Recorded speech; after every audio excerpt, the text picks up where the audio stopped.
Hi, welcome to the In Retrospect KE podcast, where marriage meets knowledge.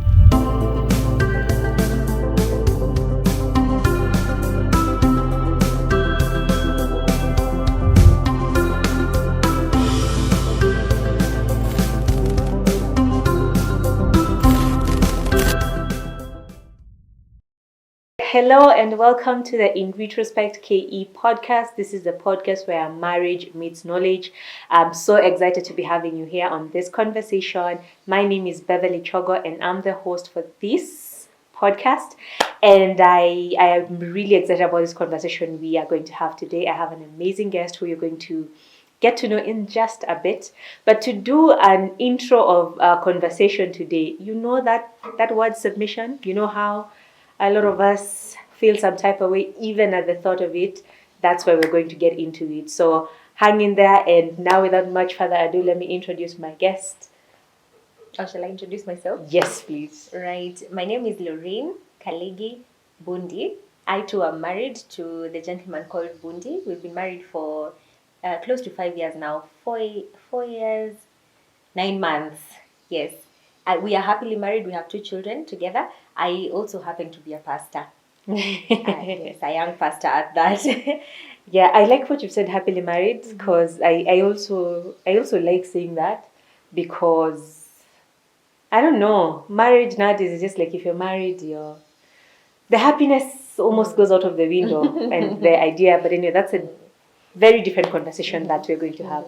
So in my intro, I said how submission nowadays is it's a topic that a lot of us are not very comfortable. Even the idea of us submitting, or when we're here, all the women, all the men, churches telling us to submit. In our culture, almost does not like the idea of it, especially for females. So, what's your thought on submission? Let's begin there. Maybe I could say something regarding what you've just said. Lately I have been feeling like, especially where we are at, if our audience is Kenyan, I think we find ourselves in between 2 worlds. There is a huge part of our culture that's still traditional. Yeah. But then we are very heavily influenced by the Western culture because of the internet. So it's like we are partly postmodern, not even modern, but also traditional. Yeah. And so I think the fight between those 2 worlds is what makes the issue of submission difficult, because our almost the understanding in ourselves of submission is quite traditional.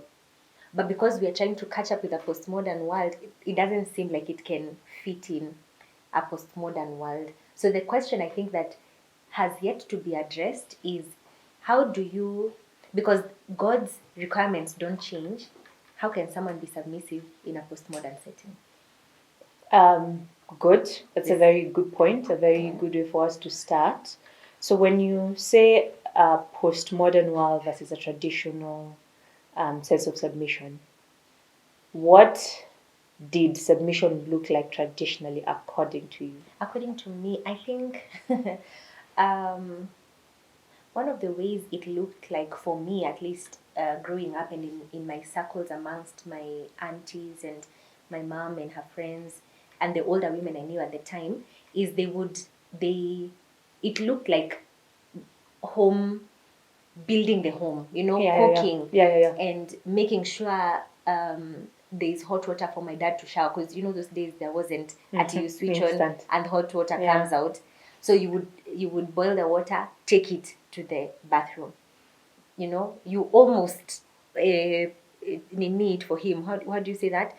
Kupoesha. Almost. You need to just get him the right temperature. The right temperature for him to shower. Yeah. I mean, his clothes would be washed, they would be ironed, his shoes would be brushed by the children usually. At least the woman who was at least out of submission too much wouldn't do this. Now, some of those duties like brushing shoes, but she would do the duties of like cooking and making sure the home is clean and make sure his clothes are clean. Even if she won't be the one who gets down to the business of washing the clothes, she would ensure that they are there in the wardrobe. So I think submission in that time looked like house chores, making sure the home is running as the man provided, you know. And in fact, recently, I had a laugh with my mom because, you know, now we are all older, we are married, we are out of the house. And she had a tiff with my dad, and then just the two of them at home. And she said, you know, I was so angry I didn't even cook for him. I remember thinking, so that like now that's making you like funny, like cooking for him is such a big deal. The fact that you didn't cook for him, for you, is a statement of Yes. how angry I am, you know. Yeah. But for me, I'm thinking, but that, Yeah. I mean, we don't even cook even if we are happy with Yeah, each yeah, other. yeah, yeah. I don't feel like cooking. You Yeah. cook for us Yeah, today. yeah. So I think, well, I'm saying all that to say, I think my understanding of submission traditionally looked like certain chores, and especially in the home or around the home, not away from the home. Good points, and that brings me to the conversation. But that's the traditional. So, what do you think submission looks like now, or are we still battling with what is my role as a wife? Yeah. Personally, I like to say, when I talk about submission, I like to say that, first of all, I don't have the full answers, obviously, because of my age, because of the few years I have in marriage. I haven't been in it long enough to know much. My friends are also quite around the same age in marriage, so I don't know much. Yeah. On top of that, um, let me say this. I think what we try to do is try to further the conversation just a little bit further every time, so that we can try and help each other unpack. I'm saying that because I don't think I have a full understanding of what submission is in a postmodern culture. What I have tried to get at is the biblical understanding of it, which I think cuts across time. Since Yes, we'll get into it. Yeah, you're All going right. ahead. We're going to Okay, get into okay. it because the idea of this conversation is to understand submission from a biblical angle and not from what culture has told us submission is. And because, again, if culture is the one defining what submission looks like, as you've said, traditional, postmodern, culture keeps changing. And therefore, something needs to stay the same, right? But when you said that submission largely looks like taking care of the home, it brings me to the question of what do you think is the role of the wife in a marriage, in a home, especially if you remove the house chores bit? Because I feel like our idea of our roles as wife is pretty much chores. What more than? If you weren't doing the chores, what then would you be doing as a wife? What should you be doing as a wife? If you're not taking care of what are we eating? Is the house clean? Is the baby okay? You know, and maybe this is the problem with the postmodern understanding of submission, because I don't know that I don't know that in the postmodern world there is as an understanding of submission. I think in the postmodern world there is a fighting of submission, but I don't know that anyone has unpacked what it looks like, which is partly the problem with answering the question of the role of the wife, because now the woman has become, I think to a large extent, maybe not all women, but to a large extent, many women have emancipated themselves from house chores and things like that. So now that brings us into a new world where now we have to wonder, then what is my part and what is your part? And well, even if we don't yet have the picture, the god picture of what it's like, it's really, and I don't know that we have an answer to that. What I would say as the role, I don't know whether you want me to answer that biblically or just my understanding, just a You human are understanding. Yeah. You know, I came to a point in my life and I thought maybe I should ask what Lorraine is, what comes easy to me and what comes easy to my husband first. Because you know, there are homes where the husband, it comes very easy for them to cook. And I'm not saying it out of thin air. I have friends, at least I have 2 friends who are married, whose husbands are like that. Even my I know. husband finds Is it like very that? easy to do dishes. Dishes. Yeah, Now you see, I don't do dishes. these ones that I'm talking about, they will come home from work and in their minds they're thinking, actually, jana sikuacha hoho kwa fridge. And I don't think Dania is there.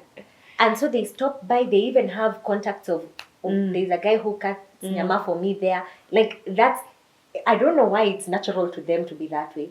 So these friends of mine, especially when they are pregnant, they have the time of their lives, because now at this point especially, they don't want to do anything. Yeah. So I'm saying all that to say, I came to a point and I said to myself, what is natural for me to do and what is natural for my husband to do, which is influenced by our personalities, our giftings, and all of that. But, there are things that will fall in the middle, which are not natural to either me or you. Yeah. No one. For example, it could be dishes. It is not natural for me to wash dishes. Neither is it natural for my husband to wash dishes.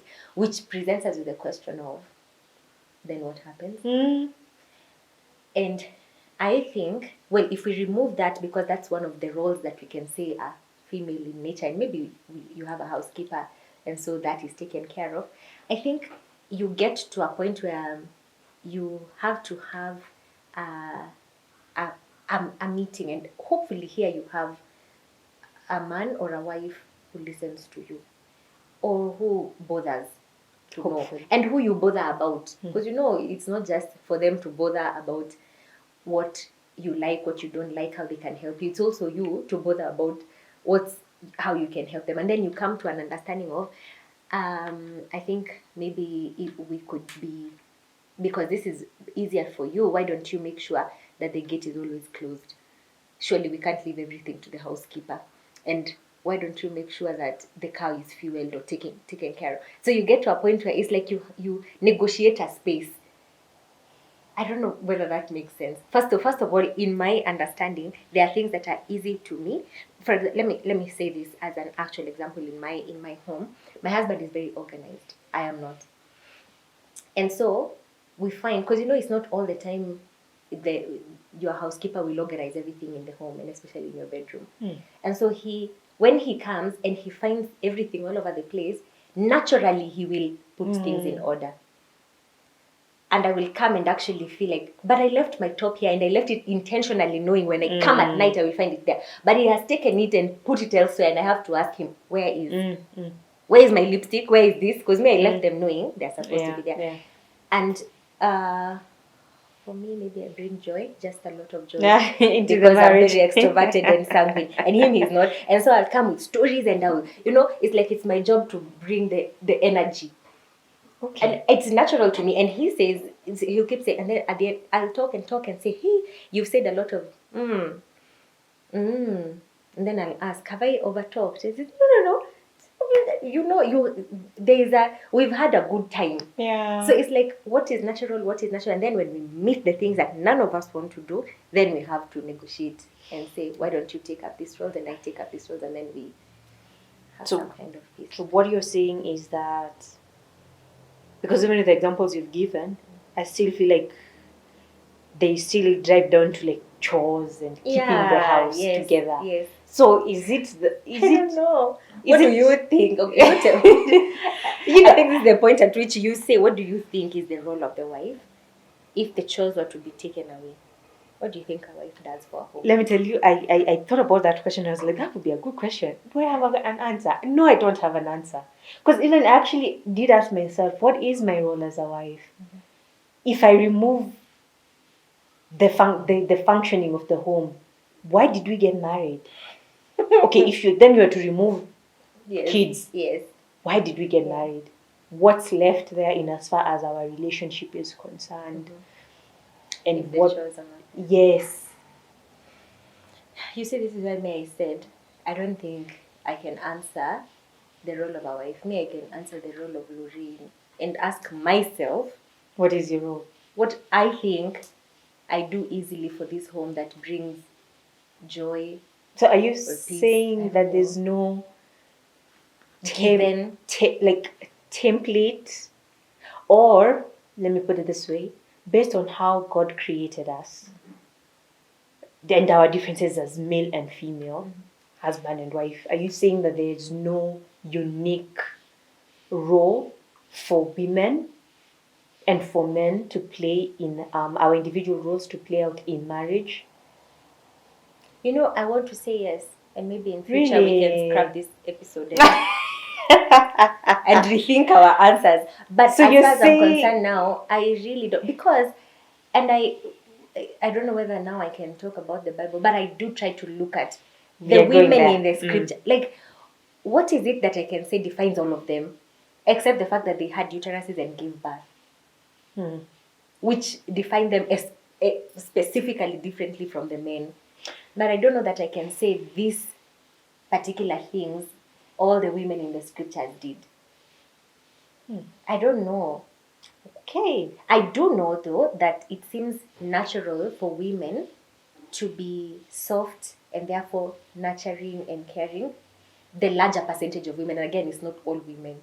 But then also, and then it's also a bit, it seems natural for men to be, out and finding out what's going to happen in this home. Who is that who has come to the gate? So there are things that seem to be natural, maybe because of what do you call it, the testosterone and estrogen and those things, hormones. Yeah. Maybe because of those hormones, but I don't know that there's something that I don't know. Okay, cool. Yeah. Interesting. Okay.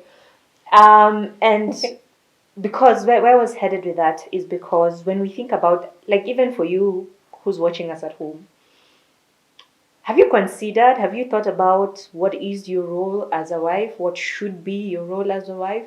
What has informed your views on what a wife should be, should not be? Who told you that a wife should be the one to take care of the home? Who told you that a wife should be the one to do this and not do that? And the reason why I even brought that, I remember when we got married and my husband was so active around the house. He'd do dishes. Like, Lucky you. I feel like God answered my prayer because I was like, Aki, God, I can't imagine I'll be the one doing dishes. Breakfast, lunchtime, dinner, yes. And yet I'm the one who has cooked. I was like, it doesn't seem fair.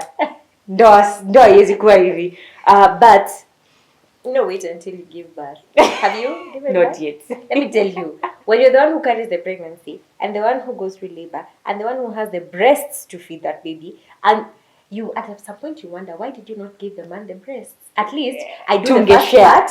When I finish, I think someone else takes. They fall. Yeah. They follow. So you cook and you do the dishes. It's just a type and it's just what continues to happen to the woman. So I thought my husband would change. It's been 3 years. I thought he's just doing that for the first few months.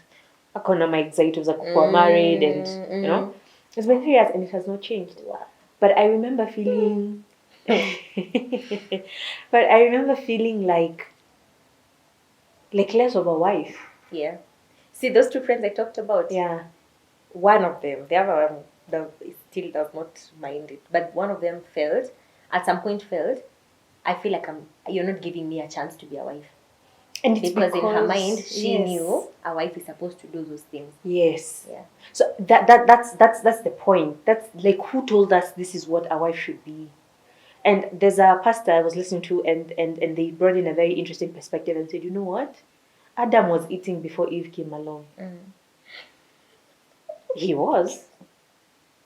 And so this thing of having been reduced to wife just as chores, and even us, if we were to remove the chores, we don't know. Even we don't know who we are. Yes. We don't have an identity outside chores. Yes.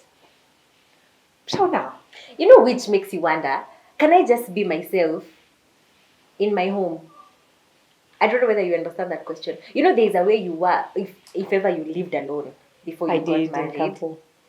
In Campo, you lived alone. And it's like, in your mind, when you are getting married, you are preparing to become someone else. Yeah.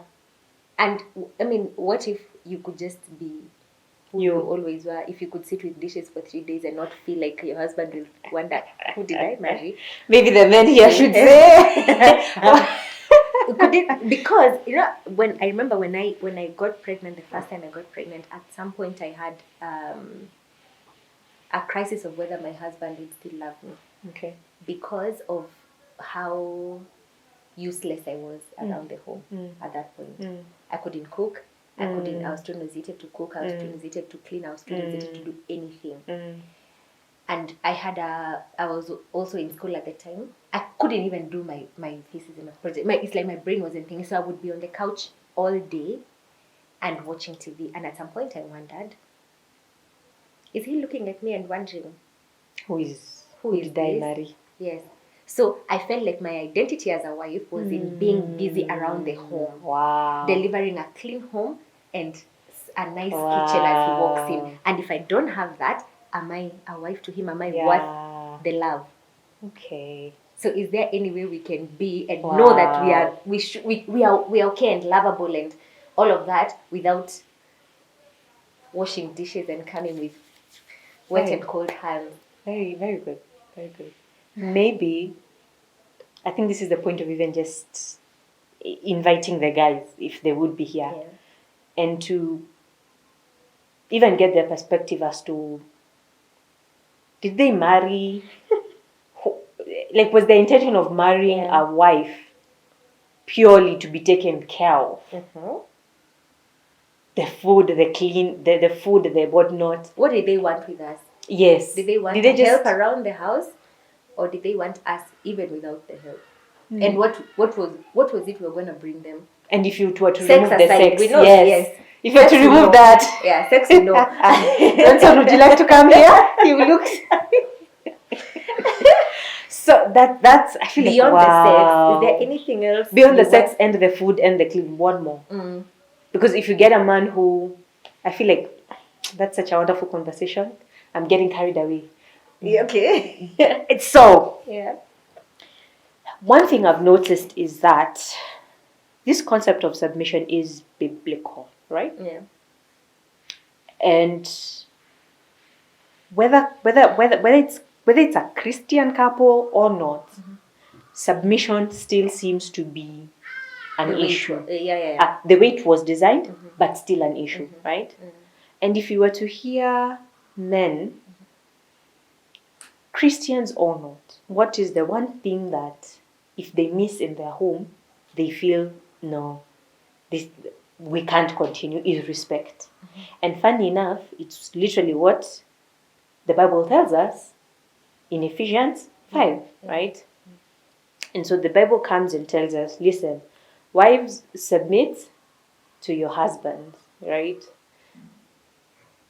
But this thing of submission still is a struggle for Christians and non-Christians. But let's focus on us Christians, since we have accepted that it's it's God who has determined that this is way. This is how it should be. Determined that we will be women. So we found ourselves women who are required to live a certain way should we get married. Yes. So this is where we use your pastor hat. What is biblical submission? Because we've defined cultural. Now let's look at it from a biblical angle. I thought this part would be easier, but now I'm realizing it's actually not.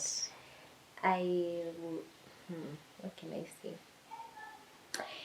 I think the scriptures call us to yield ourselves to our husbands, to ni kama kukubali. I'm trying to act it out because I don't have the word for it. It's like give in to your husband. I do think that's the call.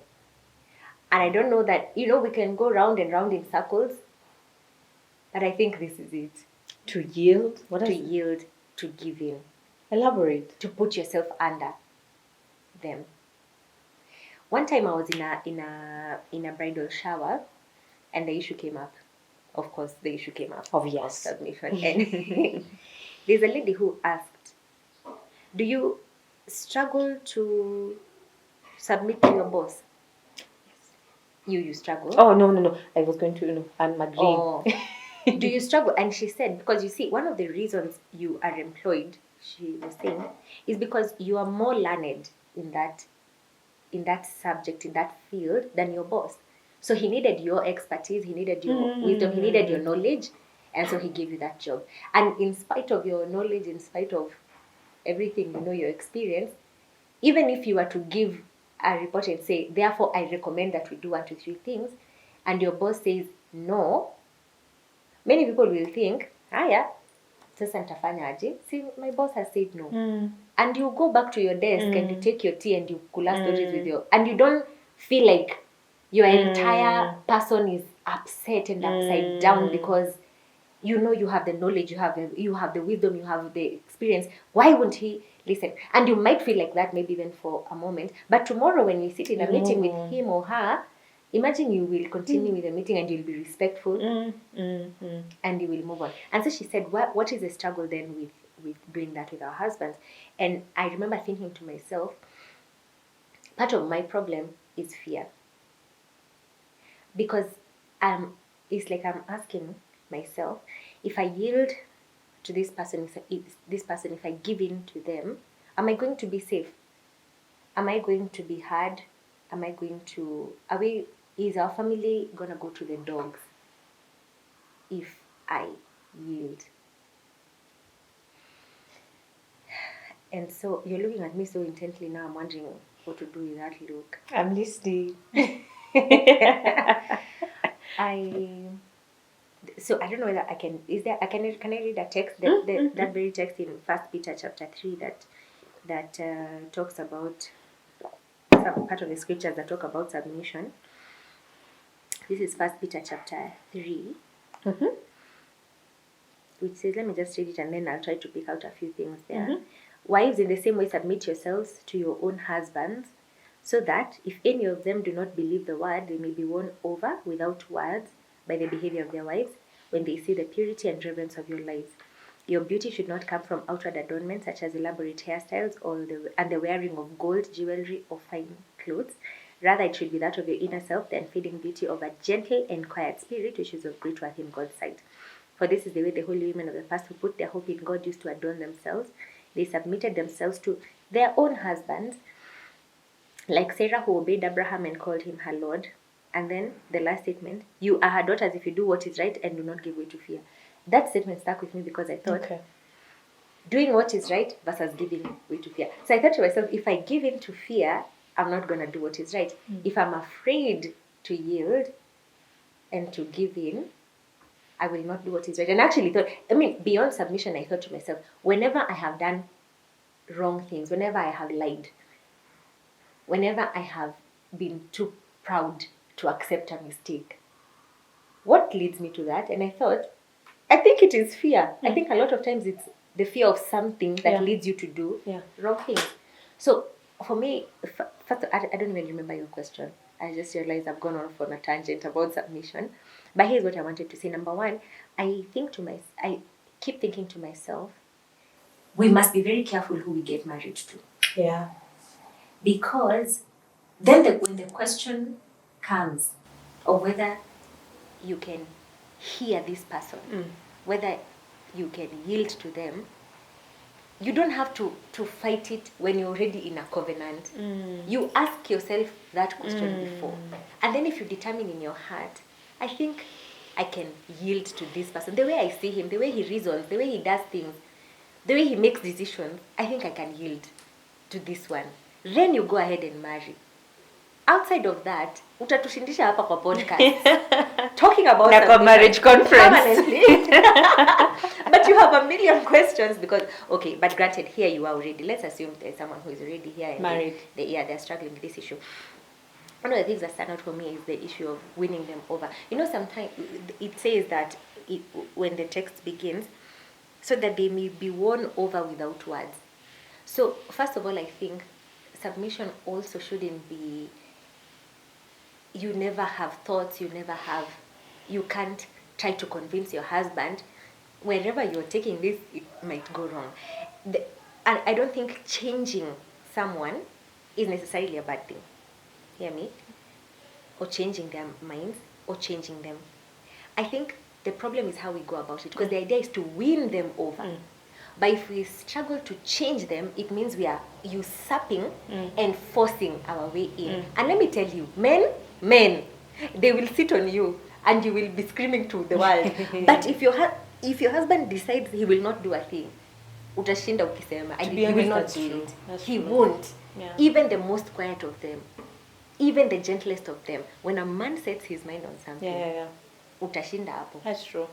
So the idea is, I think it's okay to change people. The issue is how you win them over. So submission shouldn't make you think, okay, unajua me, if my husband said we have to buy these seats, what can I do? If my husband says we move to this house, what can I do? No, you say your case, because you see he's dealing with a full adult who has full faculties. God has, I think he married you partly, maybe part of our answer of the question before, is that you are a human with full faculties and he enjoys your faculties. I want to assume by the time someone is marrying you, I hope. So the full faculties, he wants to enjoy them, and so you use them, and you use them to the end of winning him over. But also you open yourself up to being won over by him. And the hope here is also the man is winning you over, not forcing you into a place, a corner, and you don't have a way out. I think the idea here of winning each other over is a great idea. Of maybe beyond this, there is another part that says submit yourselves one to another out of reverence for Christ. Yes. So that none of you is feeling the, what is the word? Kufinyiliwa. Each of you feels, I usually have a chance of winning this person over, and he also feels, she feels it and he feels it, and that way we are moving together. But if we get to a point where honestly both of us want a good thing, maybe it's an issue of investment, me I think we should buy land, me I think we should put in bonds and whatever, it's both good things, and then you have to say, okay, fine, I'm going to yield to my husband. It better be the kind of person we said earlier. You looked at them and thought, I can yield to this person. Sawa, let's take the bonds and see whether we die. If we die, we die. We go to heaven. After all, this world is not our own. If we fail, we fail. Says a pastor. I've spoken a lot. No, it's very good, because one of the things you said, I think when we are dating, we usually don't think, I want to submit to this man. I don't think it... Did it come? For me, it did. It did, and I think women like to be led.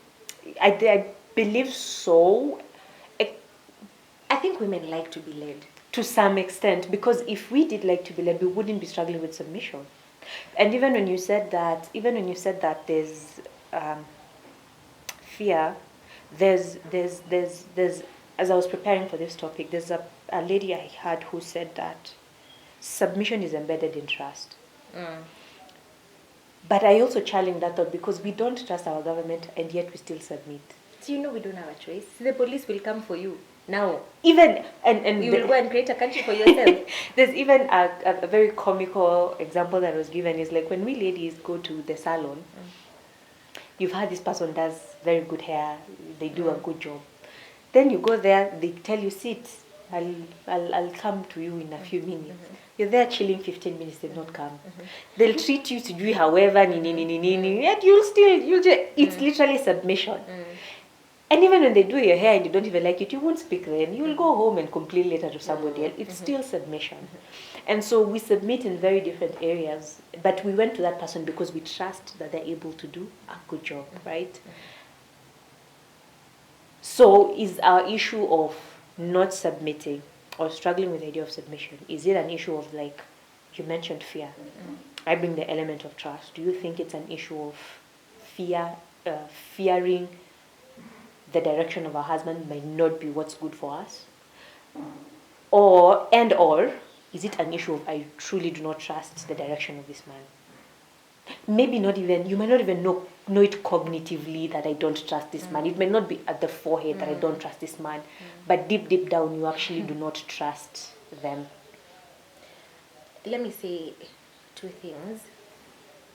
I think one thing is that I think friendship in marriage helps to build trust over time, and as trust builds, then it's easier for submission to happen. And not just that, but also for the man to be open to your wisdom, to your rebuke, to all of that. A friend of mine was telling me the other day that she has noticed, now they have just gotten their third child. And she says for their first child, they really struggled. She struggled. Her husband didn't look like he was doing anything. And she complained about it. So when they got their second child, he did. But he didn't necessarily do it out of joy. He saw that already he has a bad rep outside there. So at least he does, because now he has continued to grow in marriage and in Christ-likeness, and so he's going to do the right thing because he's supposed to do the right thing, dutiful. But she says by this third child, she felt like it was different because he would even tell her, if you need anything, if you need water, tell me to go and get you water. If you need a diaper, send me, I'll go. By the second child, first child he wasn't going. Second child he was going, but can't you send me everything at once? Must you send me water? Then now you remember spoon. Then you remember. So I'm gonna do it, but I'm not very happy. But now he's different. And she said, what she felt is that their friendship has grown so that they don't mistrust each other. He's not looking at her and thinking, you're telling me you have cravings because you know you can use me now. Because if you have that mistrust at the back of your mind, then you are not able to act in a way that you should. So she said she feels like because of their friendship, because of their growing in Christ-likeness and godliness, there is a mistrust that has been reducing, so that when she says she needs something, when he tells her to do something, there isn't the thought of, oh, nataka control. That's not the first thought. So first, I think friendship helps to build towards that submission. So ideally, if you don't feel like you're growing towards submission, find out whether your friendship with your husband is growing, or your wife. Find out whether you have your Christ-likeness, godliness is growing. There is something else that needs to be worked. It's almost like submission is a secondary issue. It comes by over certain other things that happen. But the second thing I want to say is, I think part of our problem with submission is that we are caught up with the things of the world. What I mean by that is this. You know, when you really think about it, when we fight over this thing of, shall I submit myself to you or not, on this matter, these matters are usually very worldly matters. We are not fighting over church and are we going to read the Bible now or at night? That's really not what we are fighting over. It's, like I said, this investment versus this investment. This school for the children versus this school for the children. I don't know, things. And in your mind, you're feeling, you want to control me. I want to get an education. Why won't you let me go to the States for 3 months or to wherever? Why are you're trying to put me down? But if you think, if moving beyond the mistrust and all of that, then you must realize, why is it so bad for you to lose out on that investment? What's the big deal here? Is that you're afraid, ultimately, maybe you are going for the praises of men. It will not be said of you that you live in a particular area versus a particular area. Na shida ni huyu mtu, najaribu kumwambia, can't you see buying land now is what's the best idea? So what if you lost it? People who are okay with going to the salon and getting their hair done badly and I'll complain later are people who think, even if the hair falls off, it's gonna grow. It's not a big deal. But people who are very particular over their hair and whether it will fall off, and you will not touch that hair. You will start and she'll tell you, imagine it's okay, just leave, I'll go elsewhere. Because that hair really matters to her. So if there's something in your world that matters greatly to you, it's gonna get you caught up there. My children, they will not have good enough English if I take them here versus if I take them here. So you're fighting cats and dogs with your husband because of that. But you have forgotten all of that will be left behind and ultimately will walk into heaven. And, you know, there's a song by, isn't it, Triply, he says, 1 billion years away, this whole world will be nothing, everything will be gone. You know, the scriptures say, our lives are like flowers of the field, here today, gone tomorrow. So why is it so difficult for you to submit about that car? So what if you want a black car and he wants a white car? What really is the issue? So what if you drive around a black car? If your mind is focused in heaven and things of God, see, I'm going for missions. I can go in a white car or in a black car. I think where our loves are also brings that issue, about the issue of whether we can submit to our husbands or not. Very good point. And I think it also brings the issue of oftentimes we have been culturalized as women to think that we know better. Because they say men mature slowly. Yeah. And so we always think that we should be right. Yeah. We should have the final say. Yeah. Recently, like last week, my husband and I were arguing over Me, I want to go to a certain hospital. He wants to go to a certain hospital. And at the end of the day, I told him, okay, you know what, babe, you do what you want to do, right? But siku I was worried. Later on, I think as I was sitting with this, I think the Holy Spirit just was speaking to me and telling me, but why do you think yours is the right thing? Why do you think your way is the right way? And so I think there's also this thing of we've been culturalized or conditioned to think that we know better than men. Yeah. And so if I think I'm better than you, then I'll struggle to submit to you. It's really a problem. It's true. Yeah. It's true. And there's sort of an overglorification of women in the society somehow. And our approach towards things and the way you say, nyumbani ni mke, ndoa ni mke, kila kitu ni mke. You know, when you've been conditioned to hear that, you'll think, I know better. Yeah. I know how we should invest. Yeah. I know what is good for us. And so that brings up the issue of submission. And so I think we've really had a good conversation on what exactly is submission. I want this to be the first part of our conversation, and then later in the next episode, we are going to talk about what is not submission. And then we're going to look at this issue of helper. The Bible calls women, wives as helpers. What does that mean? What are we helping? Who are we helping? To what extent are we helping them? That's going to be our next conversation, and so look forward to that. Please follow us on Instagram at In Retrospect KE, and please share this episode with a friend, and of course leave us comment in the chat and let us know what is your role as a wife outside of the chores, outside of ensuring that the home is running. What more are you providing in the home as a wife? So thank you so much for watching, and see you in the next episode.